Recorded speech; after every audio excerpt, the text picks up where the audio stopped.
Oke sob, untuk pertandingan hari ini gue akan memulai di Liga Indonesia yang akan berhadapan Persita Tangerang akan berhadapan dengan SKS di pertandingan yang akan berlangsung pukul 4 sore nanti. Ini akan menjanjikan pertarungan yang sangat seru ya.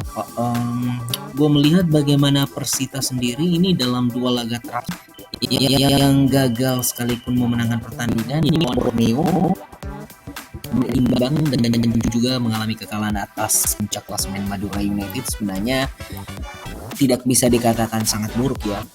Ini akan berpeluang untuk bangkit apabila melawan PSIS Semarang mereka bisa tampil secara maksimal.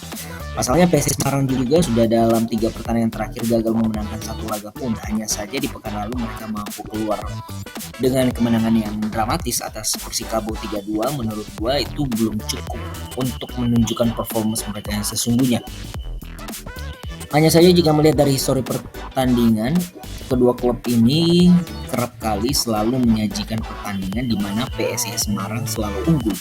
Dan kalau gue melihat secara historis sebenarnya PSIS harusnya mampu ya untuk memenangkan laga ini meskipun hanya dengan skor tipis yakni 0-1. Kita lanjut ke membahas di pertandingan berikutnya. Ini ada di Liga Champion yang akan bermain dini hari nanti.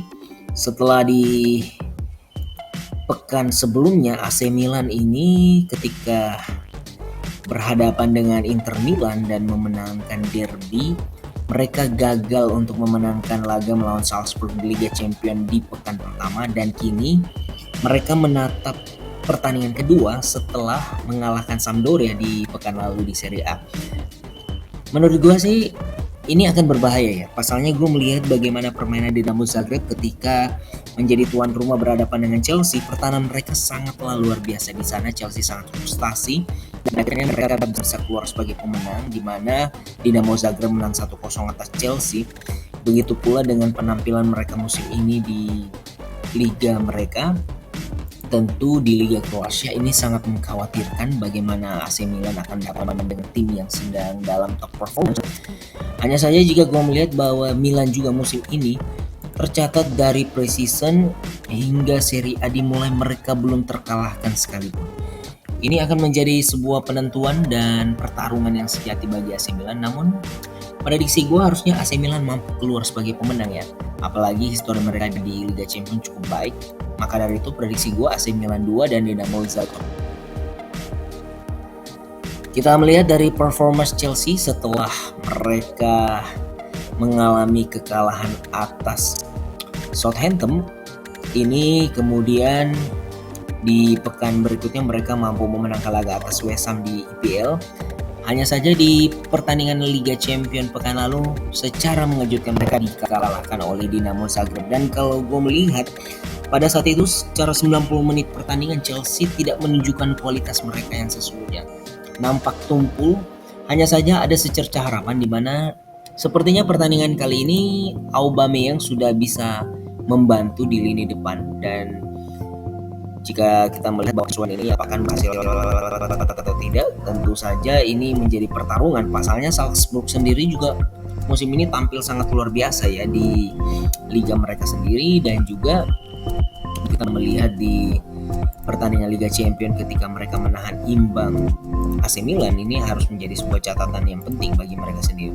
Namun Chelsea yang bermain sebagai tim tuan rumah dan wajib memenangkan laga ini apabila tidak ingin terpuruk di Liga Champions musim ini. Seharusnya Chelsea mampu memanfaatkan laga ini ya dengan skor kemenangan 2-1. Kita lanjut di pertandingan big match. Setelah semalam kita melihat bagaimana Lewandowski dengan klubnya Bayern Munchen. Kini kita akan melihat Erling Haaland yang akan bereuni dengan Dortmund. Hanya saja di posisi kali ini Erling Haaland sedikit beruntun karena bermain sebagai tim tuan rumah. Manchester City musim ini tampil sangat garang baik di IPL maupun di Liga Champions. Ini nampak bagaimana pertandingan Manchester City ketika di pekan pertama mampu menghancurkan Sevilla 0-4 di Liga Champions. Menurut gue ini sangat positif, apalagi Dortmund di pertandingan terakhir di Bundesliga dikalahkan oleh Leipzig 3-0. Harusnya ini menjadi momentum bagi Guardiola untuk memenangkan kedua mereka di Liga Champions. So prediksi gue tanpa ragu Manchester City masih akan mendominasi pertandingan dengan kemenangan 2-0.